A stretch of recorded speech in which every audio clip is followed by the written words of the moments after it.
Ika-47 kabanata.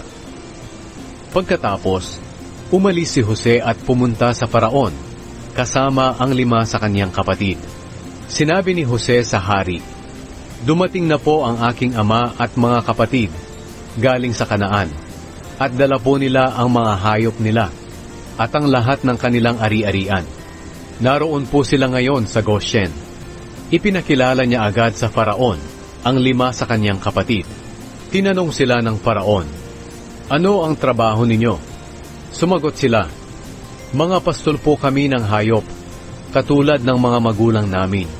Pumunta kami rito para pansamantalang manirahan dahil matindi po ang taggutom sa Kanaan, at wala na kaming mapagpastulan ng mga hayop namin. Hinihiling po namin sa inyo na kung maaari ay payagan nyo kaming manirahan sa Goshen." Sinabi ng Faraon kay Jose, "Ngayong dumating na ang iyong ama at mga kapatid, nakabukas ang Ehipto para sa pamilya ninyo. Patirahin sila sa Goshen, na isa sa magagandang lupain sa Ehipto. Kung may mapipili ka sa kanila na mapagkakatiwalaan, gawin silang tagapagbantay ng mga hayop ko." Dinala ni Jose ang kanyang ama sa Faraon at ipinakilala. Pagkatapos, binasbasan ni Jacob ang Faraon. Tinanong siya ng Faraon, "Ilang taon ka na?" Sumagot siya, 130 taon. "Maikli at mahirap po ang naging buhay ko rito sa lupa. Hindi ito umabot sa kahabaan ng buhay ng aking mga ninuno." Pagkatapos, muli niyang binasbasan ang Faraon at umalis siya sa harapan ng Faraon. Ayon sa utos ng Faraon, inilagay ni Jose sa ayos ang kanyang ama at mga kapatid sa Ehipto. Ibinigay niya sa kanila ang lugar ng Rameses, na isa sa pinakamagandang lupain sa Ehipto.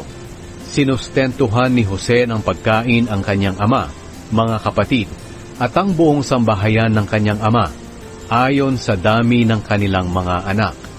Ngayon, malala na ang taggutom, kaya wala ng pagkain kahit saan. Nanghina na ang mga tao sa Ehipto at sa Kanaan dahil sa gutom. Tinipon ni Jose ang lahat ng perang ibinayad ng mga taga-Ehipto at taga-Kanaan na bumili ng pagkain, at dinala ito sa palasyo ng Faraon. Dumating ang panahon na naubos na ang perang pambili ng mga taga-Ehipto at ng mga taga-Kanaan.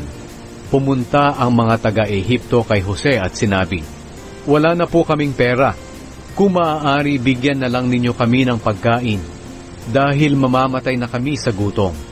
Sinabi ni Jose, "Kung wala na talaga kayong pera, dalhin nyo rito ang mga hayop ninyo, at iyon ang ibayad ninyo sa pagkain ninyo."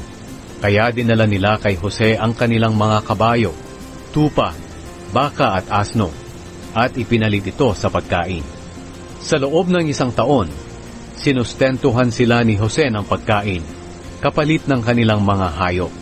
Pagkalipas ng 1 taon, pumunta na naman ang mga tao kay Jose at nagsabi, "Hindi po maitatago sa inyo na wala na kaming pera, at ang mga hayop namin ay nariyan na sa inyo. Wala na pong naiwan sa amin, maliban sa aming sarili at mga lupain. Kaya tulungan niyo po kami, para hindi kami mamatay, at hindi mapabayaan ang mga lupain namin. Payag po kami na maging alipin na lang ng hari, at mapa sa kanya ang mga lupain namin, para may makain lang kami. Bigyan niyo po kami agad ng mga binhi na maitatanim, para hindi kami mamatay, at hindi namin mapabayaan ang mga lupain namin." Kaya ipinagbili ng lahat ng taga-Ehipto ang mga lupain nila kay Jose, dahil matindi na ang taggutom.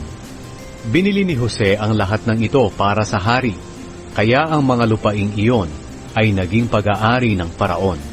Ginawa ni Jose na mga alipin ng Faraon ang mga tao sa buong Ehipto.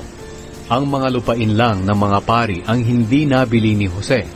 Hindi nila kailangang ipagbili ang mga lupain nila, dahil sinusustentuhan sila ng Faraon ng pagkain at ng mga pangangailangan nila.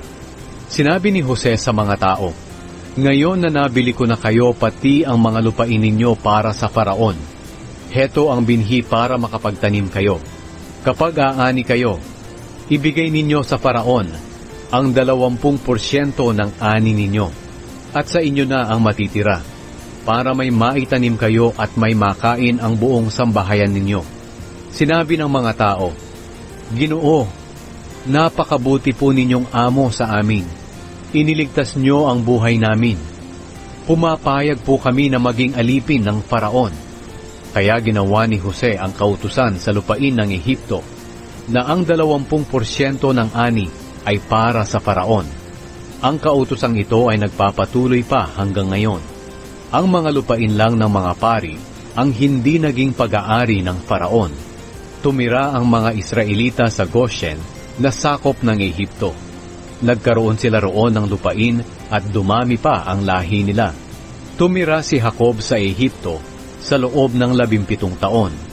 Nabuhay siya hanggang 147 taon. Nang naramdaman niyang malapit na siyang mamatay, tinawag niya si Jose at sinabi, Kung maaari, ilagay mo ang kamay mo sa pagitan ng 2 hita ko, at manumpa ka na ipagpapatuloy mo ang pagpapakita ng iyong kagandahang loob sa akin. Huwag mo akong ilibing dito sa Ehipto.